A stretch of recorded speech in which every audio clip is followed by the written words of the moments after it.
দিনটা ছিল ঝরঝরে রোদেলা, আকাশ ছিল নীল নির্মল, কিন্তু সেই নির্মল আকাশেই হঠাৎ করেই ভেঙে পড়ে এক তরুণ পাইলট আর অজস্র কোমলমতি সন্তানের স্বপ্ন। না, এটা ছিল না কেবল একটি দুর্ঘটনা, এটা ছিল আরেক রাজনীতি কবলিত লাশ, যাকে আমরা বলি প্রশিক্ষণের সময় দুর্ঘটনা।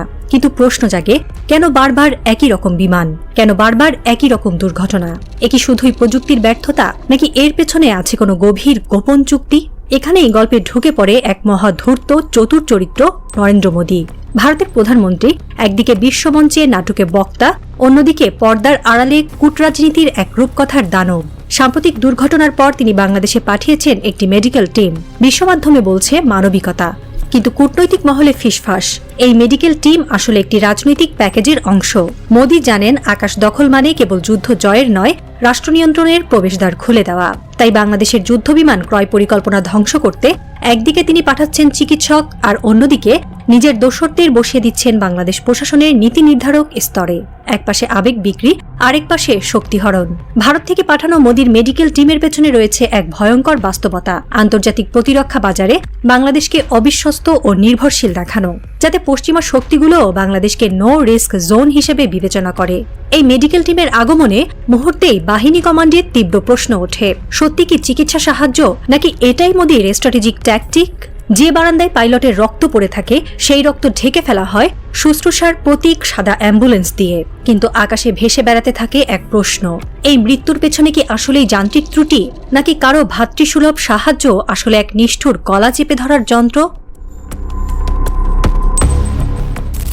ভারত এখন আমাদের চিকিৎসক পাঠাচ্ছে, কিন্তু সেই ভারতই কি চুপিসরে আমাদের হাত পা বেঁধে রেখেছে, যেন আমরা কোনোদিন আকাশে উঠতে না পারি? আন্তর্জাতিক গণমাধ্যমে এসেছিল 2017 সালে বাংলাদেশ আন্তর্জাতিকভাবে 12টি মাল্টিরোল কমব্যাট এয়ারক্রাফট কেনার ঘোষণা দেয়। রাশিয়া তখনই অফার করে MiG-35, সাথে Su-30SME।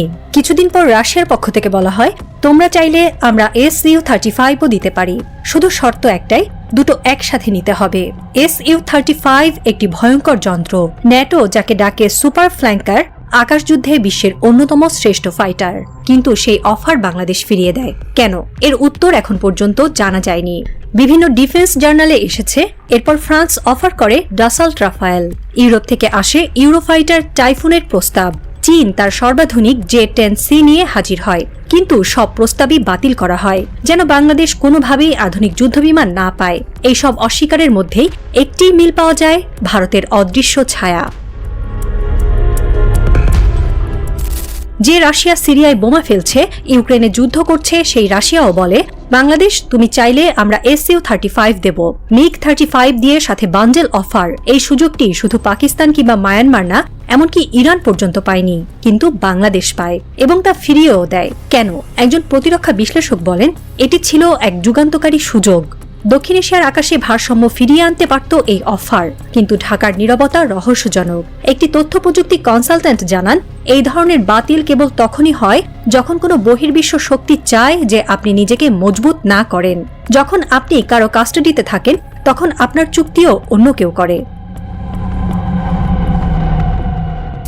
যখন উত্তরার মাইলস্টোন কলেজে প্রশিক্ষণ বিমান ধসে পড়ে, তখনই ভারত নিজে AH-64 অ্যাপাচি কিনে বড় গলায় বলে, milestone moment for the Indian army. তারা একের পর এক Rafale, Tejas Mk-1A, Sukhoi 30 Mki upgrade করছে, অথচ বাংলাদেশ তখনও পুরনো F-7 নিয়ে আকাশে উড়ছে। F-7, যাকে আন্তর্জাতিক মহলে ডাকা হয় ফ্লাইং কফিন, উড়ন্ত কফিন।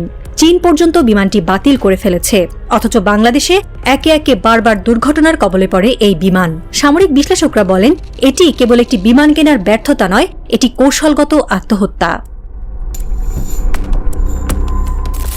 এক একটা আধুনিক যুদ্ধবিমান কেনা মানে শুধু অস্ত্র নয়, সাথে আসে পার্টনারশিপ, প্রশিক্ষণ, প্রযুক্তি ও আন্তর্জাতিক আস্থা। কিন্তু বাংলাদেশ যখন Su-35, রাফায়েল, ইউরোফাইটার, J-10C সব বাতিল করে দেয়, তখন দুনিয়া তাকিয়ে থাকে বিস্ময়ে।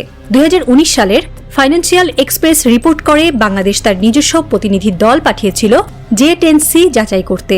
রিপোর্ট পজিটিভ ছিল, কিন্তু কেন চুপচাপ সেই সম্ভাবনাটিও মুছে ফেলা হলো? একজন প্রাক্তন সামরিক কর্মকর্তা বলেন, বাংলাদেশ যদি রাফায়েল নিত, তাহলে ফ্রান্সের সাথে বহু রকম কূটনৈতিক চ্যানেল খোলা যেত।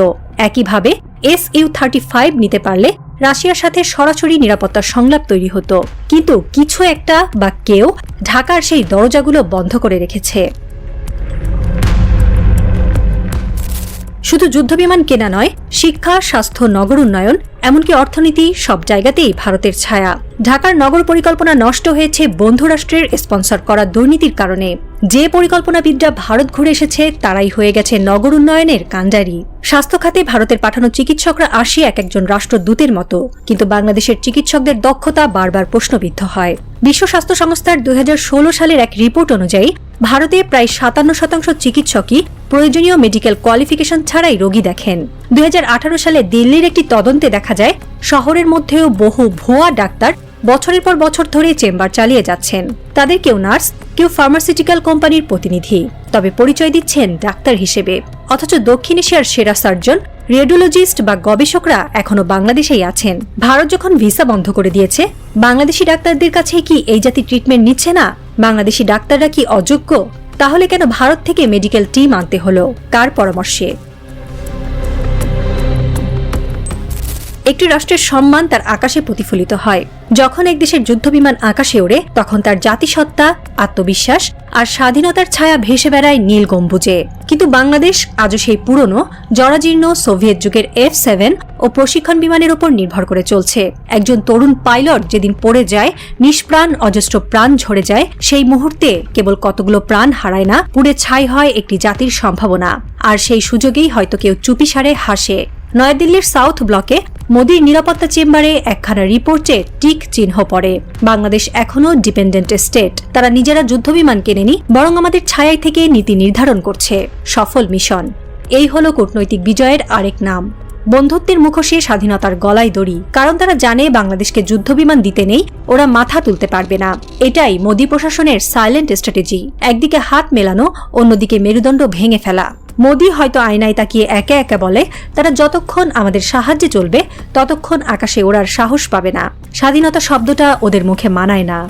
এখনো সময় আছে। যদি আকাশে সত্যি নিরাপত্তা আনতে চায় বাংলাদেশ, তাহলে দরকার স্পষ্ট সিদ্ধান্ত, দরকার অদৃশ্য বন্ধুত্বের মুখোশ ছিঁড়ে ফেলা, দরকার সেই বাস্তবতা বোঝা যে কেউ একজন বন্ধুত্বের মুখোশ পরে আসলে এই দেশের স্বপ্নকে ধ্বংস করছে। নয়তো একদিন ইতিহাসের পাতায় লেখা থাকবে, তারা যুদ্ধবিমান কেনার সিদ্ধান্ত নেয়নি কারণ বন্ধুর হাতে বন্দী ছিল তাদের স্বাধীনতা। আর তখন বাতাসে ভেসে থাকবে একটাই প্রশ্ন, এই স্বাধীনতা কি সত্যিই স্বাধীন?